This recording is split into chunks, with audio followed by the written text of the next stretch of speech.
আমার প্রিয়তমা, তুমি কি জানো, তোমাকে এক ঝলক পর্দাহীন দেখে চোখে শান্তি খুঁজে পেতে পারতাম ঠিকই, কিন্তু তাতে আল্লাহর গজব নেমে আসতো।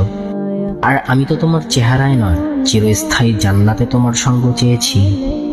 তোমার রূপ দেখা লোভে যদি তোমার হায়া নষ্ট করি, তবে আমি তো আসলে তোমাকে ধ্বংস করছি।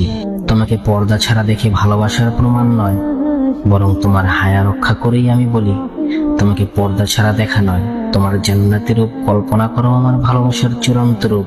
তোমাকে হারিয়ে ফেলার ভয়ে তোমার মৃত্যু নয়, তোমার পর্দাহীন রূপ দেখে আমার ইমানের মৃত্যু। এই ভয়টাই আমাকে সবচেয়ে বেশি কাঁপিয়ে দেয়।